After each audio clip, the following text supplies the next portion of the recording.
said, my name is Gil Eapen. I'm the CEO of Decision Options.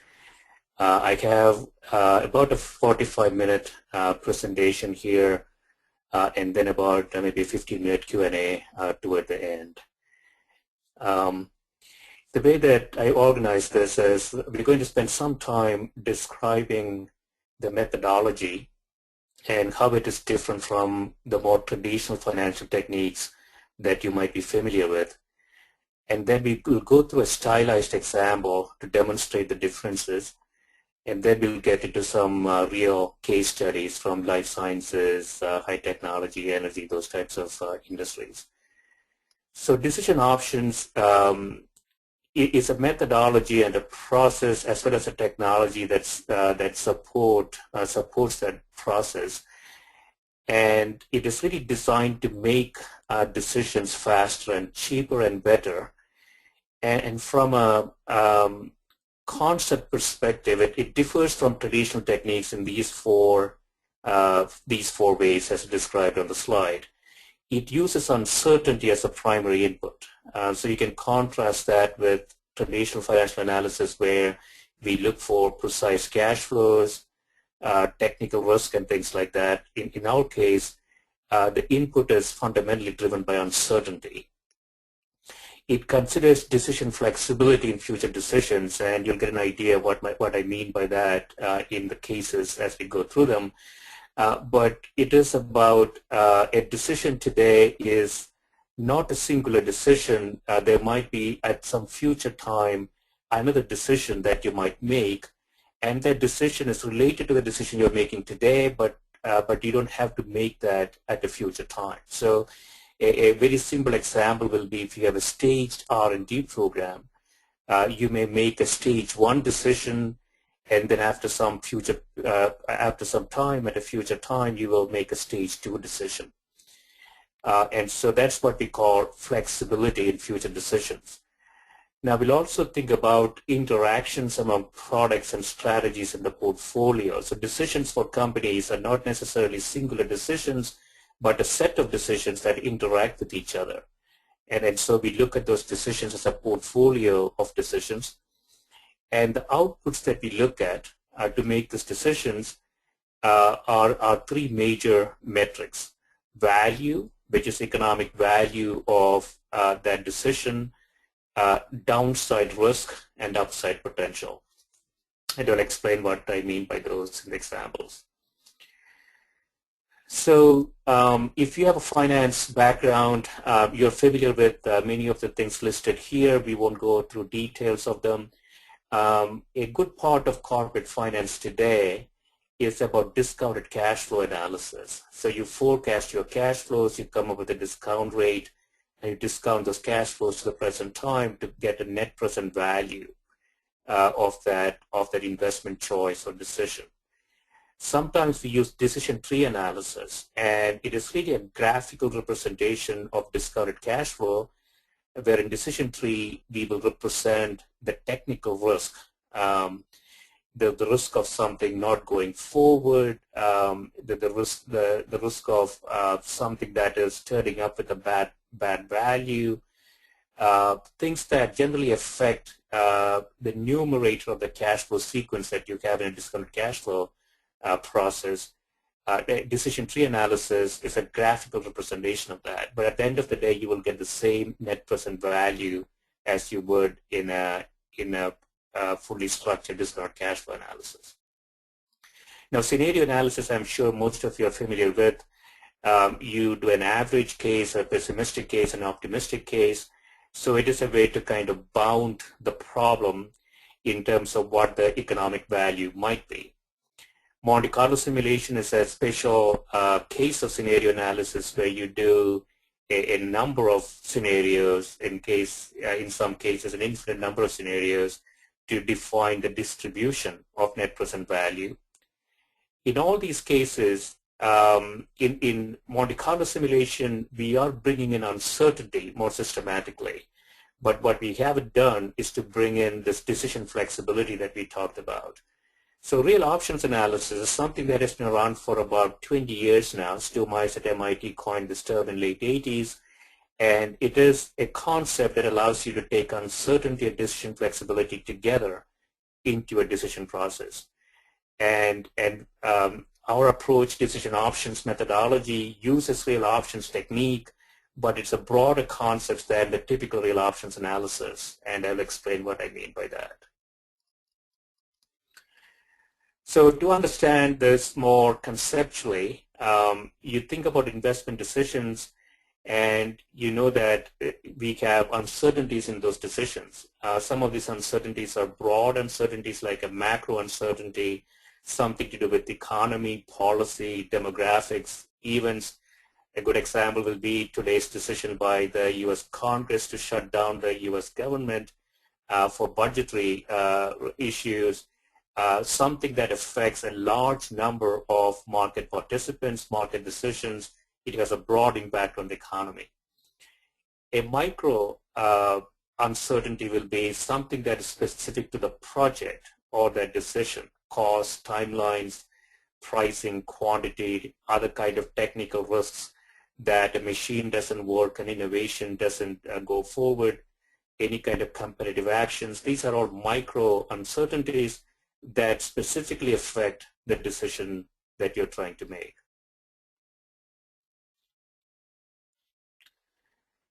When we think about uncertainties, both macro and micro, we divide that into two areas. The first one is what we call stochastic, and that is something that is observable over time. So the growth of the economy, the GDP growth, for example, is something that you can observe over time. Inflation, cost of materials and labor, things like that, these are all generally observable over time. And the other category is probabilistic. So this is something that you may have a probabilistic expectation of happening, such as a competitive entry or a technology change, and when it happens, you incorporate that into your future decisions.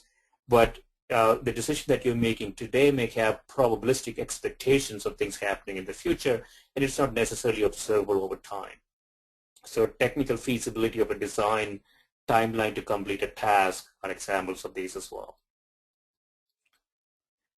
Now that's uncertainty. Now what is flexibility? What we mean by flexibility are these types of things. We have flexibility to initiate or not initiate a project. We could stage it, we could delay a decision, accelerate, slow down, abandon something after we learn something bad, switch from one way of doing things to another.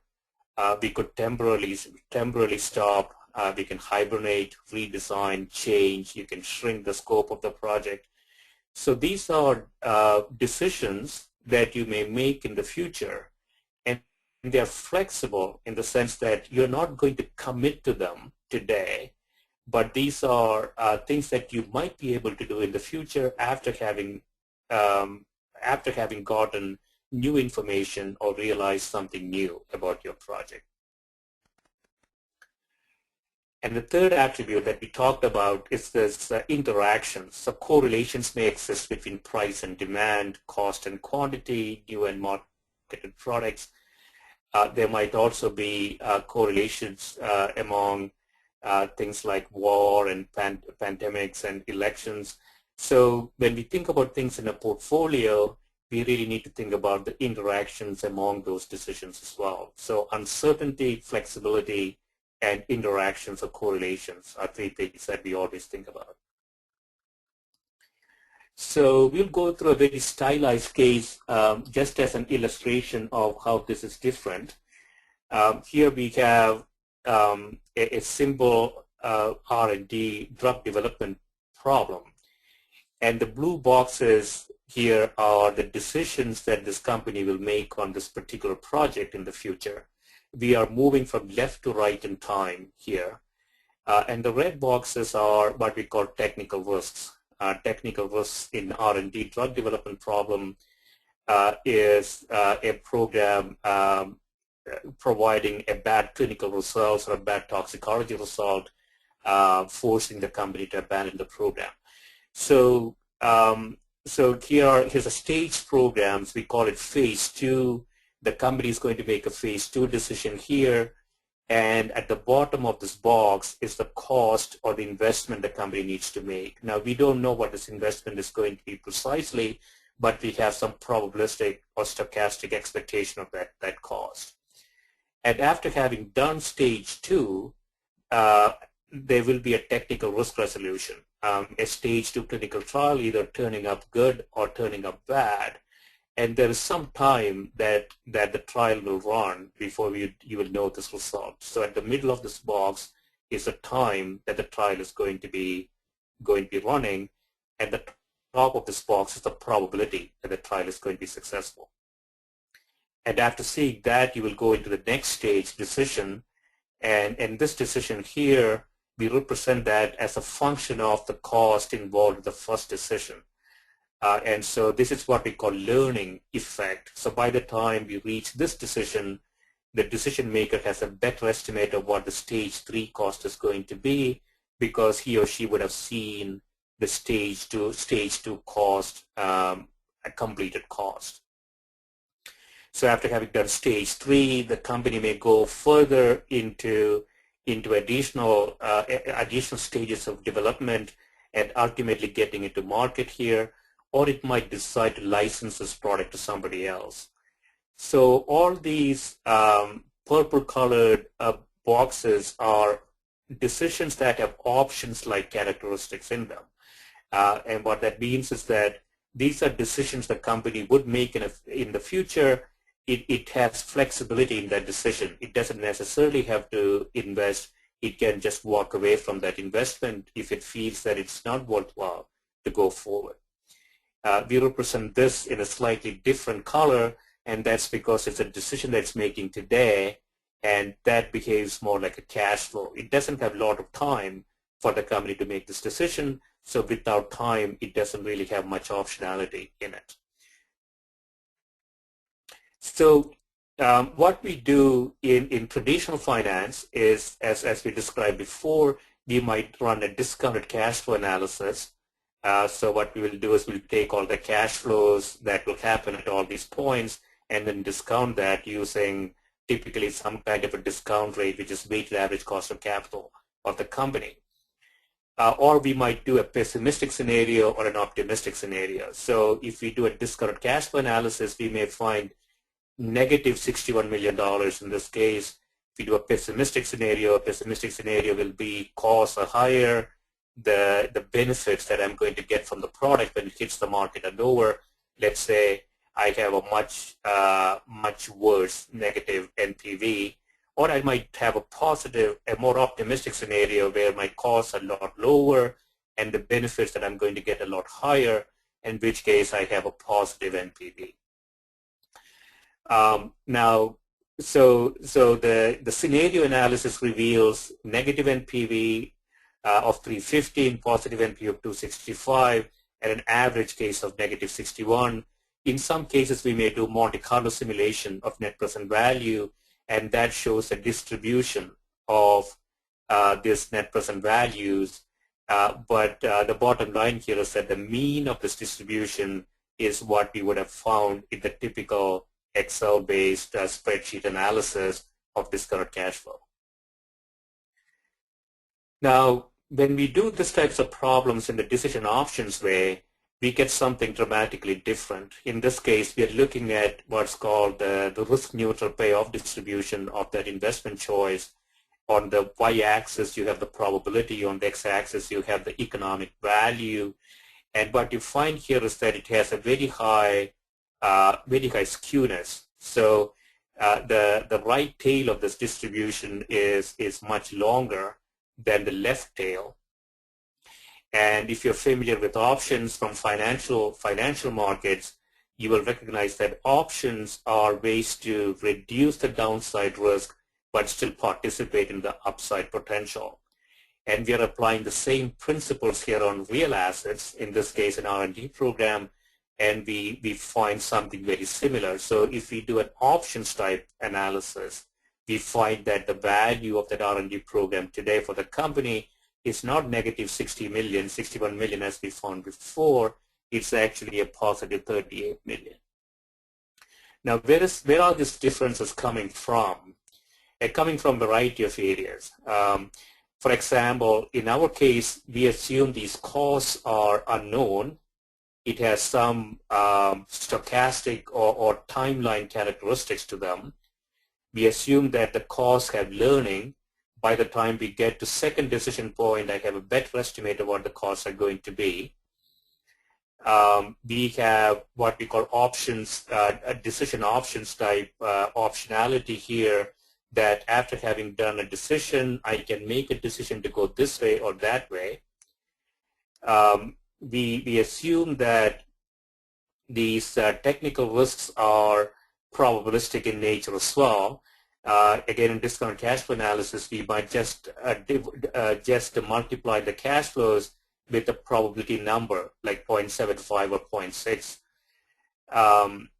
And we also assume here that the timelines for which we run these experiments are also unknown. So they have probabilistic distributions around that as well. And so what we have in this frame here, set of uncertainties, cost, timelines, technical risk, market benefits. Embedded within those uncertainties are decision flexibility or options like characteristics.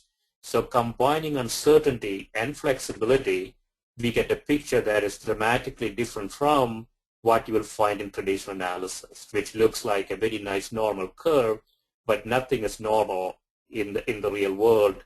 In the real world, if you design things properly, you can take advantage of the upside and limit your downside. And so if you take this idea into a company, you can apply this idea in pretty much any part of a company. Its access to markets, customers, its brand, its processes and products, the platform technologies, patents, intellectual property, R&D, it's the skills and capabilities of its people, its infrastructure, the contracts it may have with its customers and suppliers. All of these are real assets. They have uncertainty in them. They often provide the company with some flexibility for future decisions or manipulations. And since they have uncertainty and flexibility, they can be valued using decision options type of methodology, and we can do that for an entire company. So for example, we can lay out a startup company or even a mature company with all of its assets that may fit into these types of categories or categories that are not mentioned here, and we can look at the entire company and ask the question, given all those uncertainties and future decision flexibility, what is a company worth? And we can determine the company's economic value, as well as we can recognize this has applications in private equity, venture capital, as well as hedge funds and other investment financial services companies. So we will go now into a few examples. I have a number of examples here. We probably won't get through all of them. But we'll get through as much as we can. So here is an example of a pharmaceutical company licensing a product from a biotechnology company. The biotechnology company is called eGen. The drug, they're licensing out to the pharmaceutical company is called Taxol, and the pharmaceutical company is called Maxo. And the drug is a cancer drug, and it is indicated for the first, the top indication for the drug is pancreatic cancer. But if they are successful in delivering this drug to the market, the company can go back and test the drug in other type of diseases like breast cancer, lung cancer, neck cancer. And so what we're trying to determine here is what is the value of this drug to this pharmaceutical company? How much should it pay for that? Or more importantly, actually, what kind of contract should it enter with the biotechnology firm? So as you've seen in that stylized example, this is a real example where we lay out an R&D program for that drug. It starts here in safety stage and then goes into efficacy, goes into registration, goes into market for one indication. And then after having gone into market with that, after seeing how the drug is actually being accepted by doctors and patients, the company might have other options to exercise. So other disease areas, the company could try the same drug in. So what you have here is a set of options, set of technical risks. None of these things are known at the time of making this decision. We lay out all those uncertainties, both stochastic and probabilistic, and then we run analysis. So here is an example of some of these uncertainties. For example, we might say pancreatic cancer is worth 25 to 100 million in the market, breast cancer is worth 200 to 600 million in the market, so on and so forth. And these types of information may come from market research or some historical observations a company may have made. To look at what is a drug worth when it hits the market, we may run traditional Monte Carlo simulation. So this is a Monte Carlo simulation that allows the peak sales of the drug and its net margins to be simulated, and we find that when the drug hits the market, it's worth $100 million. So that is something that most companies do today. But what we are after, though, is that we are going to plug in that distribution, the value of the drug that it hits the market here. But what we are really after is to ask the question, given that uncertainty, given all those other uncertainties that we see here, what is this R&D program worth today? And that question, as we've seen before, sometimes people answer that using discounted cash flow analysis. In this case, we get 0 as a value. If you do a scenario analysis, we get it's between -25 and 50. But if you run a decision options analysis, taking into account uncertainty and decision flexibility, we get a significantly different and very skewed distribution that shows the net economic value of that R&D program for the company is $48 million, substantially different from 0. But what's more interesting here is that we can ask, if there is a licensing deal on the table between Eagen and Maxo, what is the value of the deal might be? So in this case, a deal is something like it has milestone payments and then royalties if the drug were to hit the market.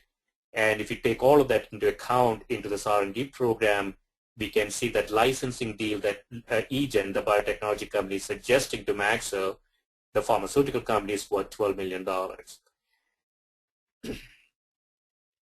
So that's one example. Here's another example. We won't go into the details of this.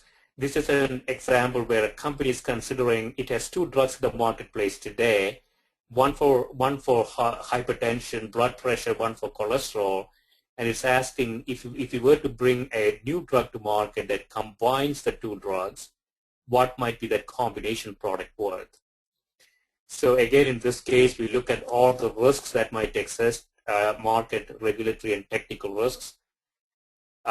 We will look at the advantages, and some of the advantages might be that extension of a pricing premium. If a new drug comes to market, it can actually be priced higher, and in some cases, it could extend the patent expiry of the existing drug. So it has some advantages for the company. So we develop a decision options model for that new drug development that puts in two different drugs into a single product. We create inputs using market research and companies' own historical data, and we calculate the economic value of the combination product. In this case, it is significantly valuable. In this case, it shows 1.8 billion of economic value for the company to enter into that program. You can see again on the x-axis is the economic value, y-axis of probability. You can see that there is probability that the company is going to lose some amount of money by entering into this program, and that's because the program, after having invested, the program might die. But if the program does become successful, it has, albeit being small probabilities, can make large amounts of money. And so the net economic value is 1.8 billion. We look at sometimes the cumulative probability. So this says a 5% chance that the company could lose more than $400 million by entering into this program. Sometimes we look for other things like competitive entry. So if you have some information as to what the competition is doing, we could look for what is the probability a competition could enter, and if a competitive company enters, our own product may lose economic value. So we can ask, what's the value of this product under competitive threat? In this case, the product loses about 500 million, but it's still worth 1.3 billion. So it's still a significantly high value product for the company. Here is an example from a totally different industry. Here we are looking at designing a solar hybrid plant. And again, just very quickly here, obviously every type of generation asset has different characteristics, nuclear, coal, gas, and solar. And in this case, we are also looking at a carbon tax will be imposed in the future. We don't know exactly how that will be, when that will be imposed. Obviously, if a carbon tax is in, then nuclear and solar become much more attractive than gas and coal. So the opportunity here is for a company to design a hybrid plant, which is an integrated solar combined with a gas plant, which is a combined cycle plant, a CSP. A CCGT. The solar is what we call concentrating solar power. So this is not the solar cells that you may be familiar with, but really dish type collectors, parabolic trough collectors that concentrate solar power and heats water and uses steam to generate energy. So we model the plant here, the combination plant, which is a concentrating solar as well as a CCGT. We will simulate the uncertainties, and then we'll do a valuation. So when we simulate, we simulate power prices. Now, power prices, this is an example of a timeline. So it's an example of a stochastic uncertainty. And you can see power prices typically has this big jumps. And if you're from the electricity industry, you know that this happens when demand significantly exceeds supply, but it doesn't last for too long. And so here we are looking at how the power prices, based on historical data, are likely to behave. We can simulate how sunlight may behave, looking at daily and monthly seasonality over a period, in this case 1 year. We can simulate natural gas prices that will be used by the CCGT in this combination plant, and we can model the entire plant. So there's some capital cost involved, and then there is the concentrating solar power plant that's always on, always on where the sun is shining, and a CCGT, which is the company has flexibility here to turn it on and off to supplement the solar power plant. So if the solar power plant is generating sufficient energy, CCGT will not be turned on. In the evening, the gas plant will be turned on. In cloudy days, when CSP is not generating sufficient amount, again, this will be turned on. So we are actually simulating all those operating flexibilities as to how the plant will behave. And we look at what is the right level of capacities that are needed for the solar power plant and the gas plant, and various levels of capacities for the CCGT and various levels of capacities for the CSP. What is the net economic profit for the company? And we find that the best sizing of this plant is a 50 megawatt CCGT combined with a 60 megawatt solar plant, and that will give the company $1.5 million in economic profit.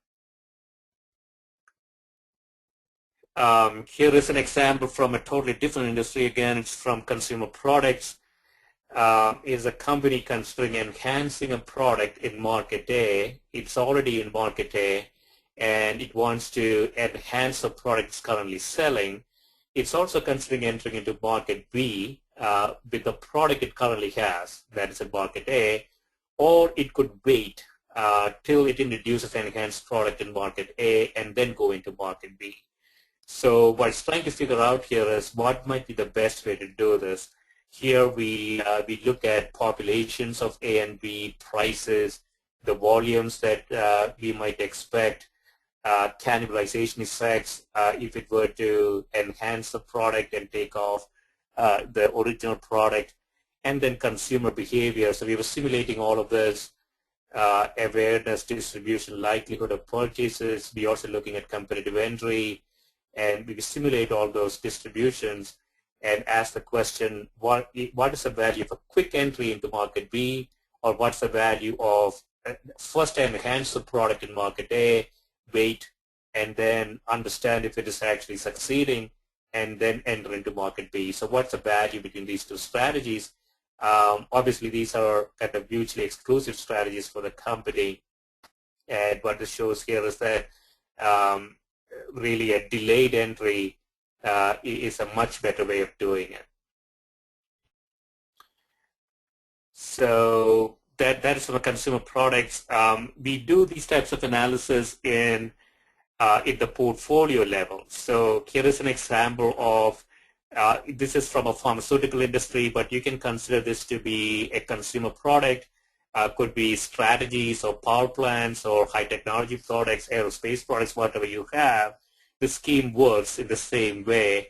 On the x-axis, we have the downside risk of projects. So each of these bubbles here is a project the company is attempting, and the size of the bubble is the value of that project.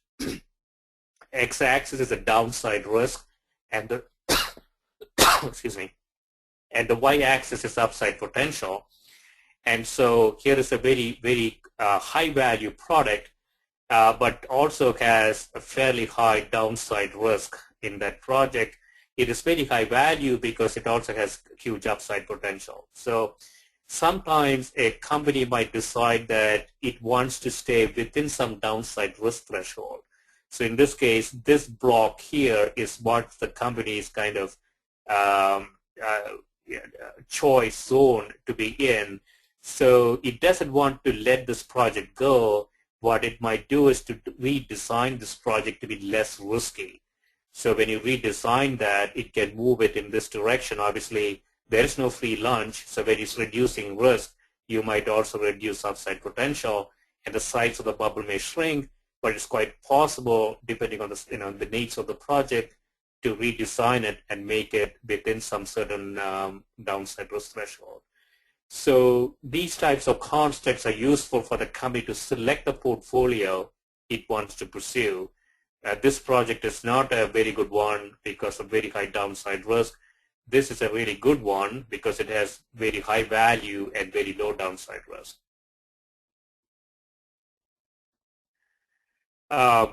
So this portfolio construct really ultimately is about what is the current investment, what is the capital constraint the company has, and given a capital constraint, what are the set of projects the company should pick from a portfolio, so you can actually look at the investment horizon of those projects and look at what's the net economic value from that.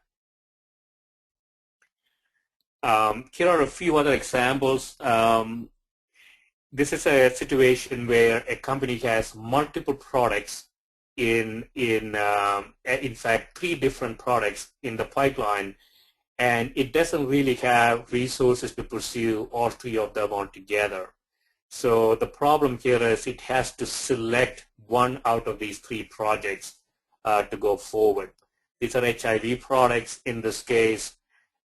So what it does is it models all these 3 products, values it, and then looks at it in a portfolio. So these, unlike the one that we just saw in our portfolio picture here, these are not necessarily mutually exclusive. There are a set of projects the company has to select so that it can stay within a capital constraint. Here these are considered to be mutually exclusive. It just cannot pursue all 3, just has to pick one. So of the 3, this appears to be, the green one appears to be the best. It has slightly higher downside risk from the third one, but substantially higher upside potential, making it much more economically valuable for the company. So we help the company in these types of cases to select the best project. Here is another example where a company is trying to figure out if it should develop a new greenfield manufacturing capacity, in this case for liquid dosage manufacturing. And it has obviously uncertainty from the pipeline. So the set of products, the pipeline set of R&D products, some of them may require liquid dosage manufacturing, some of them may not, some of them may die. So it has to project forward what the uncertainty might be, the demand from its own pipeline for that facility. And given that uncertainty, figure out if they were to invest into this new dosage for manufacturing plant, what is the value of that plant might be. So here is the distribution of that economic value. In this case, in situations like this, we also look at alternatives such as contract manufacturing organizations, how to contract with them, what kind of features should be in those contracts, and how does that contract actually compare to developing its own capacity internally. Here is the portfolio management problem that we saw before. In addition to downside risk and upside potential and economic value, we also sometimes look at the total risk in a project. So on the x-axis here is standard deviation of value. On the y-axis is the value. So the projects to the right of this diagram are more risky, total risk, but it's also higher value. And so this is another way that you can represent these projects. And in combination, these two pictures in combination allow us to figure out what might be the best portfolio for the company to pursue. So what we do as a company, we really focus on economic value-based decisions, and because of the set of tools and the platform technology we developed last dozen years or so, we can do this fairly quickly, and we can analyze fairly complex problems, and we have done this in a variety of industries. And so that helps us to approach these problems quickly and more efficiently. If you are interested in these ideas, I published 2 books. The first one is called Decision Options. The first part of the book is finance theory, so that starts with the traditional financial theory, goes into options pricing theory, and then real options, and ultimately to decision options. Shows you from an academic and technical and theoretical perspective how these things all fit together, how they differ, and what similarities might exist. And the second half of the book are cases, about 40 different cases from a variety of industries, that shows what's the problem, how did we solve the problem, what were the conclusions from the problem, and how did the company apply those conclusions. I also published a second book. It's called Flexibility. This book is about, it is a more qualitative book, so not a lot of math in it, but it's more looking into the structure, systems, and strategies of the firm, where flexibility is a very important aspect when you think about organization structures, when you think about strategies, or even designing information technology or manufacturing systems. How flexibility might be an important consideration in all of those decisions. More of a qualitative treatment of the same idea. So that is a presentation that I have. You can get more information from our website and from those books I mentioned. So I'll stop here, and I think we get into a Q&A session. Ali, is that the... Yes, folk, now we are open for the Q&A, so if you have questions, you could either post your question in the question box. We'd be happy to read them over on your behalf, or you could raise your hand, and I'll give you an opportunity to speak directly with Mr. Gil Pians. So two options: to put it in the question box or to raise your hand. I see there's a question posted already. The question is, the money we invest in securities typically is not federally insured, unlike deposits at the FDIC insured banks. We could lose our principal, which is the amount we have invested.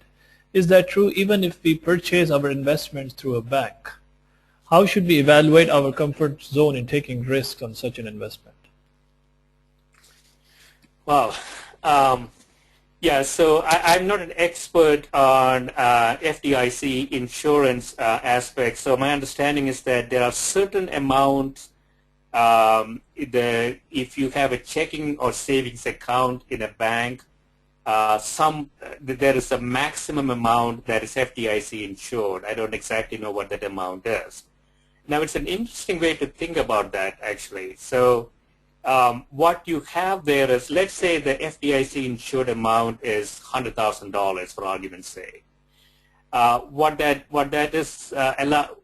allows you to do is to have a call option, right? So if actually, in fact, this behaves more like a put option. Let's say the bank goes into bankruptcy, doesn't have enough money to pay your deposits back. What you hold in that FDIC insurance is a put option that allows you to put the assets, give the assets back to the government and get $100,000 in return. So, if you think about options, the strike price of that is $100,000. Now, if the deposit that you have is more than $100,000, obviously, the amount above $100,000 will be lost, right? So, what the government is doing is also limiting its own risk. So, it's writing an option that has some limit on how much you can get back. So it does behave like an option, but it's more like a financial option, less like the real asset options that we discussed in the presentation. Okay, thank you very much. Let's move to another question. Changing one's mind will be an essential decision-making skill in the future, or keeping the mind open will be another. Does positive uncertainty also helps clients deal with ambiguity and accept inconsistency? Yeah, so this is a big part of the second book called Flexibility. So, we are in a world that is full of uncertainty. And so any decision that we make always have future contingencies, future decisions that are related that don't necessarily have to be made today. And so living with uncertainty or ambiguity is a necessary condition in today's world. Now, what we find in large companies and academic institutions as well, the education that is provided, are all dealing with certainty. So, for example, discounted cash flow analysis says, suppose you want to buy a machine, it's going to cost you $100 today, and the machine is going to work for 10 years. So in year one, you can make $10. In year two, you may make $22. Year three, $49. So you put all those numbers into a spreadsheet, minus 100, 10, 22, 43. You discount that using a discount rate, and you'll get a net present value. And that is what allows you to make decisions. Now, most managers and decision makers know they never do that, right? It is impossible to say what the machine is going to make in year 4. It's not going to be $49. It's going to be something, maybe if you have good analysis, maybe it is around $49. Maybe it's between $40 and $60, let's say. So there is ambiguity in that cash flow. There is uncertainty in that cash flow. And so to make a decision whether to buy the machine, you have to systematically consider that uncertainty. Now, let's introduce another thing into this problem that makes it more complicated, and that is, suppose you say you have a maintenance contract that you need to enter for this machine with somebody else. And this maintenance contract has multiple attributes to it. You know, I pay some fixed amount every year. If the machine breaks, they will supply a new machine, or they supply components. Sometimes I may have a deductible. So there may be different features in those contracts that I might want to enter into. All these features have an economic value, and those values that cannot be determined by a precise estimation of the future. It can only be determined by the uncertainty as well as the flexibility that you have to exercise those decisions of future. And so it's a long answer to a short question, but the bottom line here is that decision makers and managers who are comfortable with ambiguity and uncertainty and making decisions in uncertain environments are likely the more successful ones. And in fact, I would go as far ahead as saying that those with very traditional views and traditional training are going to be much less valuable in the future, because really, if everything is certain, machines can make those decisions. You don't need people to make those decisions. Okay, there's another short one. The question is, I might have missed earlier portion of the webinar. Could you please explain, in principle, whether uncertainty and risk are the same or different? If different, could you please summarize this difference? Right. So there are many types of uncertainty. So let's make it simple. We divide uncertainty into two categories. Uncertainty that are market correlated. So I'm using uncertainty and risk synonymously. Okay, so whatever you feel comfortable, you can use either term. So uncertainty that is market related, and so price of a product, things like that. That is market related. It is related to the economic growth. So it has a correlation to the market. Or uncertainty or risk that is not market correlated. An example will be the probability that a machine is not going to work next week. It has nothing to do with what the market is going to do. It has everything to do with the technical characteristics of the machine. So those would be the two buckets of uncertainties: market-related uncertainty or non-market related uncertainty. Now the market-related uncertainty we typically look at as time varying uncertainty. So this is something that you can observe over time. The price of a product is a good example of that. It is not a one-time thing, it's the price of a product that evolves over time. The non-market related uncertainty can be either time varying or it can be probabilistic. So the chance that the machine is not going to work next week, we can actually draw out a probability distribution based on historical data of machine failures, and we will have an understanding of what that uncertainty might be. So those would be the two types of uncertainties or risk. They're synonymous. Okay, we have another question. Managing decisions on uncertainty often define management's risks appetite, so that once risks are identified, is there any model which can further illustrate or calculate and quantify organizational risk appetite for decisions that may be made as to whether risky outcomes may be tolerated and to what extent? Right. So the decisions a company can make. So, for example, let's say these are all the projects the company has in play, and it is, let's say, it's a budgetary time. The company is trying to figure out which projects it should actually go forward with. Now, because we are looking at these values using market-based principles, meaning we are valuing each project as if we were to spin off this project into market, what will be the market value of this project to be? The ideal thing for the company to do is to pick the biggest bubbles in this diagram, because that is the one that has highest value for the company.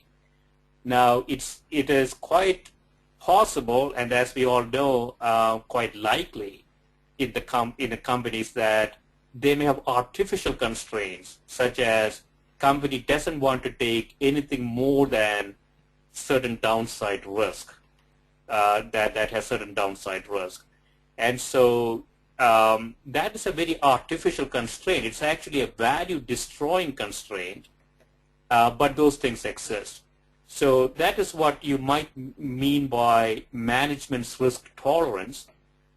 And if such a thing exists, then it has to either figure out to get rid of this project, which is a very valuable project but also risky, or figure out how to do this differently. So we designed that. So management's risk tolerance is, in an academic sense, should not really figure into decisions, because the reason shareholders put the managers in place in a company is to make the best decisions possible and to pick the highest value projects possible. Now, the value of the project is obviously related to the risk of the project as well. And so when a decision is made just looking at the risk side, it is quite possible that managers make the wrong decisions. But it is quite true and possible that a lot of companies do that, right? So that will be an example of managers' risk tolerance driving a portfolio that may be somewhat less optimal for the company to pursue.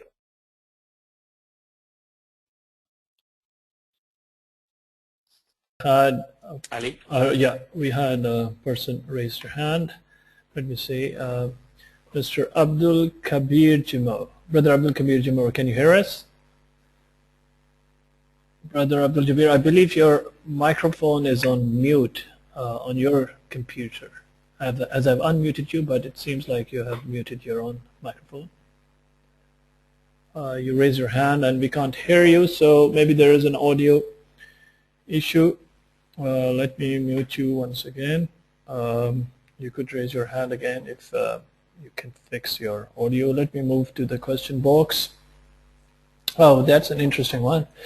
Does intuition has any logical place in calculating uncertainty-based decisions? Yeah, so when we look at, say, an R&D program, we use three types of data. It can be any kind of program. Let's look at this market strategy project.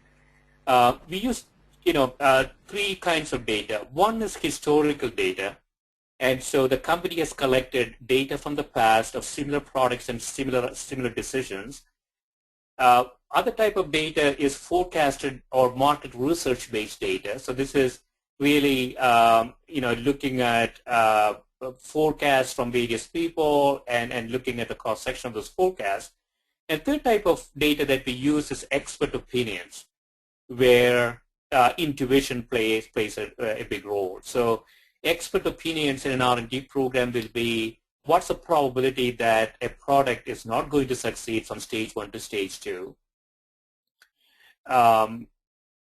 What is the probability that a competitive company could enter the market? So you have intuition, you have experience and intuition-based data is equally valid. So, we will be in situations where we have a group of people in a room and they all expressing opinions based on their intuition and experience. We will accumulate that data and we'll use that to create uncertainty. So at the end of the day, what we are after, though, is to use all that information to compute the uncertainties that we are facing, right? So, how do we determine the probabilities of various things?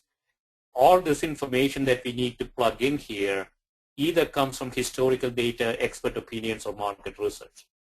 So intuition does play a role in this type of data. Okay, that really brings us towards the end of the webinar. I would really like to thank you, Mr. Galipan, for your time and sharing this valuable piece of information through a presentation. Before we conclude, do you want to give any concluding remarks, sir? So, yeah, so I spent about a dozen years now helping companies in a variety of these industries, and the problems that we went through are real problems that we have solved. And if you're interested in these ideas, I would suggest looking more into these two books that we talked about. It provides you a background. It provides you some ideas why these things are important. And I strongly believe that we are moving into an era where uncertainty is an important consideration in all types of decisions, and how you structure decisions, and that is the flexibility aspect, is really what adds value to the firm. So it is not really your ability to do a lot of analysis or collect a large amounts of data, although that could be useful. At the end of the day, it's more about strategic thought, how to introduce flexibility into decisions, and really internalizing uncertainty in a systematic way that allows you to make better decisions. So I'll stop there. Well, indeed, thank you very much once again, Mr. Gillipan, for your presentation, and thank you all of those who participated and posted the questions and made it an interactive experience for all of us. There are a lot of people who are asking about the soft copy of this presentation, which we will be uploading on Mile Community in the next couple of days, along with the recorded version of this webinar. So please feel free to join the Mile Community. We have broadcasted a link on the webinar console, which is milecop.net. Once again, Mr. Gillipan, thank you very much for your time, and thank you all of those who participated in this webinar. I'm going to end this webinar.